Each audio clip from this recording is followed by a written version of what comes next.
Mga kababayan, kamusta po? Si Kamanong po, nagbabalik na naman po muli para po magkomento po sa inyo dito po sa Tambayan mga kababayan. Samahan niyo po inyong likod. Magkomentuhan po tayo mga kababayan. Magandang umaga po muna sa inyo, tanghali, hapon, gabi at madaling araw po sa atin lahat. Sana po nasa maayos po tayong kalagayan. Umpisa na po natin mga tambay. Ito po, komentuhan po natin. Ito pong pahayag po ng ating butihing congressman o representative po ng 1st District ng Davao City na si Pulong Duterte, mga kabayan. Wala pa, yun po, tinanggihan niya po ang imbitasyon ng ICI dahil nga walang kapangyarihan sa kanya ang ICI, mga kabayan. Pakinggan po natin ang pahayag po ni Pulong Duterte, ni Congressman Pulong. Ito po, at umpisahan po natin. Tinanggihan ni Davao City Representative Paulo Duterte ang imbitasyon ng Independent Commission for Infrastructure o ICI para humarap sa investigasyon sa umano'y anomalya sa flood control projects at iginiit na walang kapangyarihan ng komisyon na ipatawag ang isang mambabatas. Sa kanyang liham kay ICI Chair Andres Reyes Jr., sinabi niyang bahagi ng executive branch ang ICI kaya't hindi nito maaaring atasan ang Kongreso. Binatikos din niya ang malabo at walang basehang imbitasyon sa kanya ng komisyon.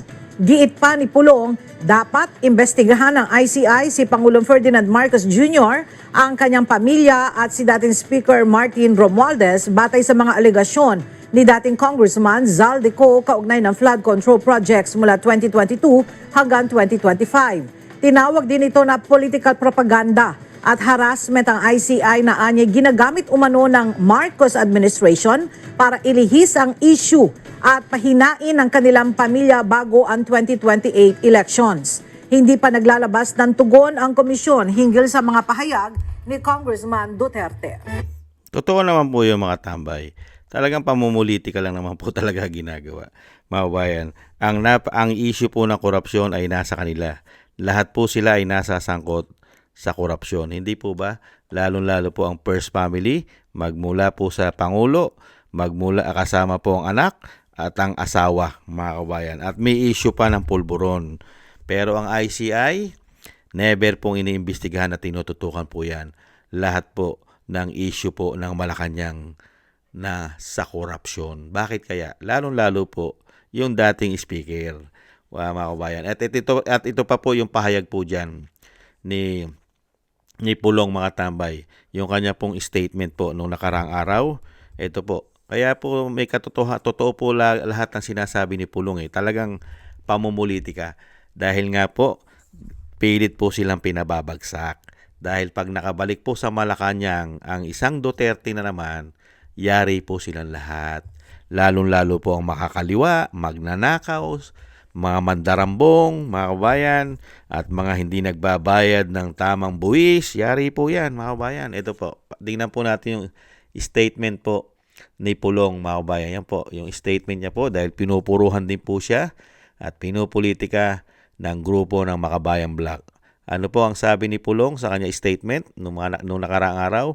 Ang DPWH ang implementing ng agency o implementing agency may sariling bidding, sariling proseso, sariling responsibilidad. Ako, pinupuntirya mo kung di ka ba naman bobo. Sabi niya, di ako member ng House Appropriation Committee at di ako nagtatrabaho sa DPWH. At lalong-lalo na di ako contractor, hindi ako engineer ng DPWH. Hindi ako pumipirma ng Notice of Award. Sabi ni Congressman Pulong. Wala po siyang kapangyarihan at hindi po siya miyembro at lalong-lalo po hindi siya contractor, mga kabayan, ng DPWH. Ibang klase po. Totoo naman po yung mga tambay. Ang lahat po ay nanggagaling po yan. Proyekto po ng DPWH. Yan. At yan po ay dinala sa Davao City. At wala pong ghost project ang kanyang distrito. Maayos. Kaya nga lang po, pilit po nilang hinahanapan ng korupsyon yan. Kaya nga maliwanag na maliwanag yung sinabi niya. Ang DPWH ang nag-implement yung implementing agency, ang DPWH, may sariling bidding. Sila po nagbibidding yan eh. Sariling proseso. O, di ba ba? Kaya po yung responsibilidad ay nasa DPWH at siya raw po ay hindi pumipirma. At bakit siya pinupuntirya mga tambay? At hindi raw po siya miyembro ng House Appropriation Committee. At di ako nagtatrabaho sa DPWH. Hindi siya kontraktor at hindi siya engineer mga tambay. Kaya ano naman po ang karapatan ng ICI? Nagtatrabaho ang ICI sa executive branch. Tama po yun eh. Kasi po, meron pong separate power, separate body po ang three branches of government, hindi po ba?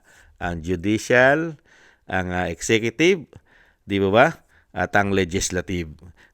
Hindi po yan nasasaklaw. May kanya-kanya kapangyarihan po yan. Yung three branches of government natin, di ba? Yung legislative, executive, at judicial, mga kababayan. Kaya tama po si Pulong eh. Masyado po kasing political at biases po ang ginagawa ng ICI dahil siya po ay binuo ng executive, mga kababayan. At ang isa pa, pinupuruhan mo yung Davao City na wala naman po talagang anomalya at maayos ang proyekto at walang mga ghost project. Katulad nga po yan, no, di ba? Lahat ng proyekto sa Davao ay maayos, napapakinabangan, matitibay, hindi po ba? Kaya nga lang po, yung gobyerno po kasi ngayon, matitibay po ang muka. Dahil nga po ang mga muka ay may mga bakal, hindi tinatabla ng hiya. At paano mo paniniwala ng ICI ay nabubuwag na nga? Nagre-resign na nga ang mga miyembro dyan. Nag-resign na nga yung isang head dyan eh.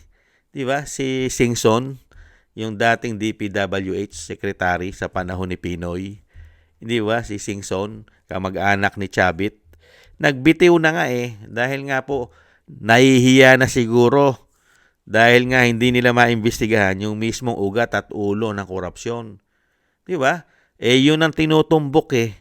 Ang tinutumbok ng korupsyon, kung sino po ang leader at sino ulo, hindi po nila pwedeng imbestigahan. Yung sinasabi ni Saldico. Sino po ang ugat at ulo? Nasa Malacanang. Ang pinsan, ang anak ay tumatabo at kasama ang asawa, tumatabo ng bilyong-bilyong pisong kumikita sa pera ng taong bayan. At dinideliveran ng mali-malitang pera sila ayon kay Saldico. Kaya yan. Kaya binabanatan sila ni Pulong. Walang karapatan silang imbestigahan. Hindi pupunta si Pulong diyan. Pumunta kayo ngayon sa Davao City, doon kayo mag-imbestiga. Ilang beses yun ang pinupuruhan ng Davao City. Pero hindi nakikita ng taong bayan na iniimbestigahan nyo yung Tacloban. Di ba? Yung distrito ni Tambaluslos. Wala kayong investigasyon. Lalo-lalo sa distrito ni Sandro Marcos. Ilang bilyon po. At yan po, humahawak ng bilyon-bilyon. Di po ba yung kay Sandro Marcos, mahigit 50 billion ang kanyang insertion? At di hamak ganun din kalaki, mas malaki pa hinawakan ni Tambaluslos. Wala man lang kayong investigasyon. ICI, puro po Duterte. Lahat po Duterte. Pati sa Vice President, ganun pa rin. Lahat na lang po. Talagang alam mo yung agenda nila eh. Dahil ganun po talaga mga kabayan. Di ba?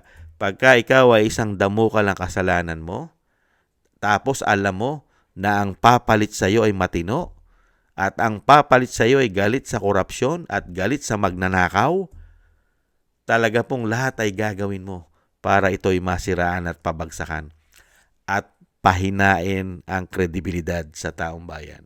Siraan ng siraan. Ang masakit, hindi na po tanga at bobo at gago ang majority ng Pilipino. Ang mga nagpapakatanga at nagpapakabobo lang po, yung umiidolo po sa pulburon. Yung mga gumagamit ng pulburon. Masayang-masaya po yan. Unang-una dahil nagkaroon sila first time in the history in the Philippines na nagkaroon po na presidente na kauri nila umano. At syempre po yung mga nakikinabang, yung nagkakapera, yung nasusuhulan. Hindi po ba? Yan po, proud na proud po sila dyan. Di po ba? Lalo-lalo po ang makakaliwa. Dahil po naging kakampi na sila ng gobyerno yata ngayon. Di ba? History po yan. History po ng bansa yan. Nakaalyado na po yata nila ang kaliwa. Hindi kaya? Kaya po dyan mga tambay, kahit ano ang gawin yung paninira, proyekto, kung ano-ano, hindi na maniniwala ang majority ng Pilipino sa inyo. Dahil nasaan ang pera ng taong bayan? Saan nyo dinala ang trilyon-trilyon, daan-daang bilyon proyekto nyo? Nasaan? Ipakita ninyo. Mag-cutting ribbon kayo. I-cutting ribbon nyo, kamukha na nangyayari ngayon. Sa Davao City, nagka-cutting ribbon kayo ng build ni dating Pangulong Duterte. Di po ba? Yung tulay doon. Di po ba? Nasaan yung inyo? Pakita nyo yung mga cutting ribbon nyo. Di ba? Yung flood control. Nasaan ang mga cutting ribbon ng flood control? Di po ba? Isang damukal na ghost project. Di sana lagyan nyo rin ng cutting ribbon yung ghost din. At ghost din yung gunting. Di para makita ng taong bayan na meron kayong kinakating ribbon sa mga proyekto ninyo na kayo nag-umpisa at kayo nagtapos. Hindi po ba? Kaya nga lang po, wala eh.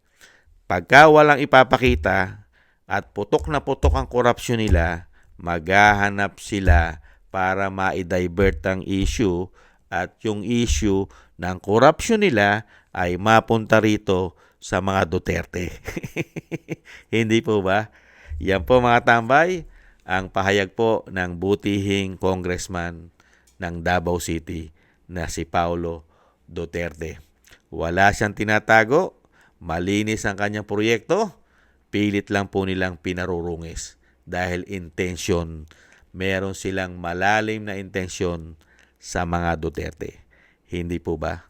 Thank you po. Sana gusto po sa ating Tambay Makabayan sa YouTube at TikTok. At ganoon din po sa mga nagko-comment, like, share, and subscribe, sa mga subscribers po natin, sa mga nagbibigay po ng tulong. Thank you po mga kabayan. Ingat po kayo. Shoutout po sa inyo lahat. At maraming salamat po. At yung dasal po natin mga tambay sa ating bansa na sana po ay matapos na po ang mga kademonyohan at kawalanghyan nila na ginagawa sa ating bansa. At ganoon din po ang ating dalangin sa ating po mga buong sambahayanan, sa ating mga sarili at sa pamilya Duterte na tayo pong lahat ay maingatan sa kapahamakan at madugtungan pa po ang buhay at kalakasan ng dating Pangulong Duterte. Thank you po mga kabayan sa mga dasal po natin. Ingat po kayo. Muli po, tiis-tiis lang po tayo. Hindi naman po sila panghabang buhay dyan. Maraming salamat po. Bye-bye.